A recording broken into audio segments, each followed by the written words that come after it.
Si aujourd'hui tu es dans un travail et tu ne te sens pas à l'aise avec les personnes qui sont dans ton groupe, tu ne te sens pas intégré, tu ne te sens pas à ta place, ou si tu vas démarrer donc un nouveau travail et tu as vraiment du mal à te faire ta place dans ce groupe, reste sur cette vidéo, je vais te partager les erreurs banales, les erreurs les plus fréquentes qu'on peut retrouver quand on s'intègre à un groupe, des erreurs que j'ai commises moi-même, et je vais te montrer aussi comment faire éventuellement pour passer au-dessus de tout ça.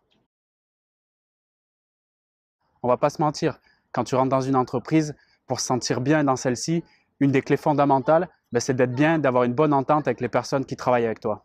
On est d'accord, ce n'est pas une chose simple, ce n'est pas facile d'intégrer un groupe, surtout voilà, quand on n'est pas trop à l'aise ou quand on est un peu timide comme ça en société. Donc ça demande d'agir sur plusieurs axes de façon répétée et il y a peut-être même des éléments externes qui peuvent perturber cette intégration. Toi, c'est un peu comme la perte de poids. Ça suppose de travailler sur la nutrition, sur le sommeil, sur l'entraînement physique, voire même mental. Et en plus, tout ça de manière coordonnée et répétée. Les erreurs que je vais te montrer, comme je t'ai dit, je les ai commises dans ma carrière, si on peut appeler ça une carrière. Donc, j'ai travaillé pendant 10 ans dans une dizaine d'entreprises différentes, dans la relation client en majeure partie. Et au début, je faisais énormément d'erreurs qui étaient mais vraiment dramatiques, qui causaient ma perte dans l'entreprise. Je vais te les citer ici dans le but de t'aider à ne pas faire les mêmes et surtout à te sentir bien dans ton entreprise. Alors, une des plus grandes difficultés à surmonter, mais c'est vraiment nécessaire, c'est les barrières mentales. Donc la première erreur, c'est les barrières mentales qu'on se met dans la tête, c'est-à-dire ces croyances qui vont perturber l'intégration au groupe, l'intégration dans l'entreprise avant même de commencer. Des barrières comme j'ai une culture différente, je suis plus vieux, je suis plus jeune, je suis le seul mec de l'entreprise. Toutes ces pensées, si elles sont fortes et en plus fréquentes, elles vont favoriser, en fait, par l'intermédiaire de ce qu'on appelle le biais de confirmation, elles vont favoriser leur fondement. Donc en gros, qu'est-ce que ça veut dire?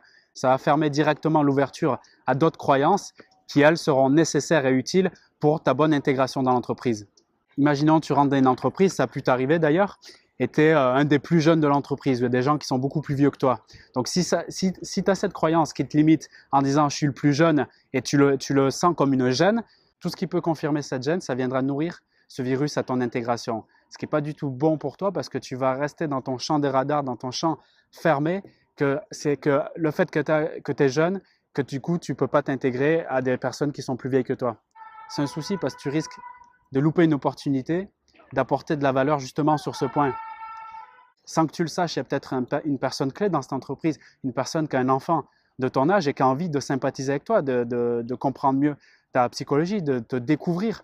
J'ai connu exactement ce type d'erreur à répétition. C'était juste dommage parce qu'il y avait des boulots qui me plaisaient, mais comme je faisais des conneries de ce genre, du coup, à un moment donné, voilà, je me sentais plus à l'aise d'aller à l'entreprise et ça allait à l'échec. Une fois que j'avais hacké mon cerveau, que je me suis dit, bon, j'arrête avec ces croyances à la con qui me posent des problèmes, je me rappelle que j'étais rentré en contact avec une personne qui devait avoir, je sais pas, 60 ans quand j'en avais 20 et qui était devenu mon mentor, entre guillemets, dans l'entreprise. C'est lui qui m'avait tout appris et j'avais progressé extrêmement rapidement. Je me sentais super à l'aise d'aller le lendemain me lever pour recommencer le job. Donc ça, c'est vraiment important de faire attention à ces croyances limitantes. Deuxième erreur qui est facilement modifiable. D'ailleurs, j'avais un entretien téléphonique récemment avec une abonnée et on a parlé de ce sujet.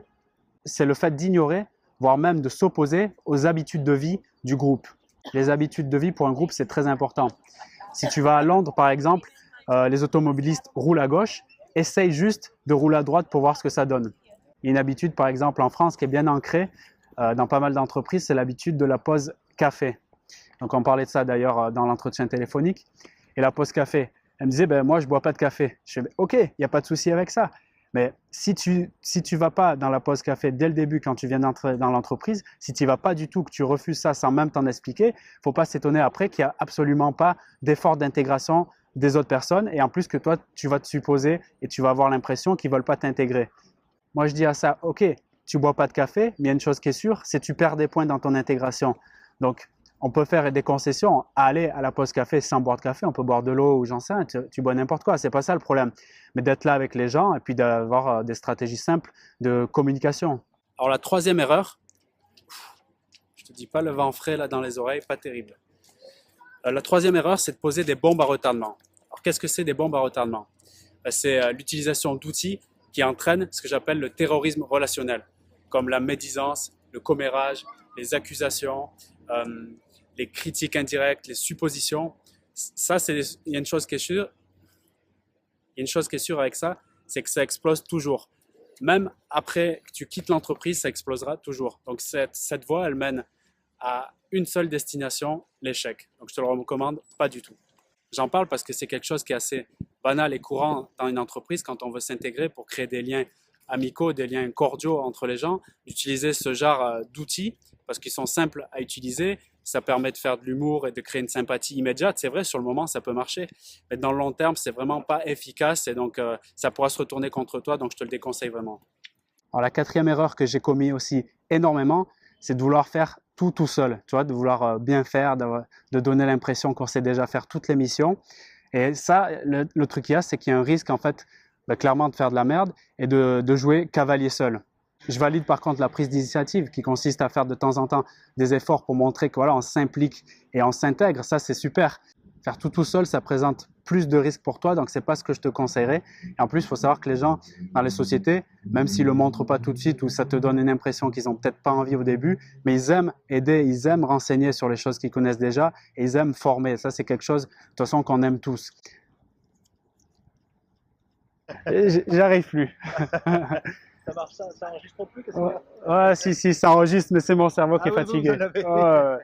La clé là-dedans, pour faciliter ton intégration, c'est tout simplement de travailler sur ce point-là, de oser demander, de t'affirmer en osant demander. C'est fondamental. J'espère que ce partage d'expérience pourra t'aider. Et si tu veux aller encore plus loin et pour t'intégrer dans ton groupe d'entreprise, je te propose de t'offrir un guide, les 25 façons d'enrichir tes conversations. Donc, tu peux le retrouver directement dans la description. Donc, le premier lien dans la description, tu recevras ta première vidéo immédiatement. Donc, je te souhaite vraiment bon courage et bonne réussite dans toutes tes démarches. Et à plus tard donc, pour la prochaine vidéo. Salut!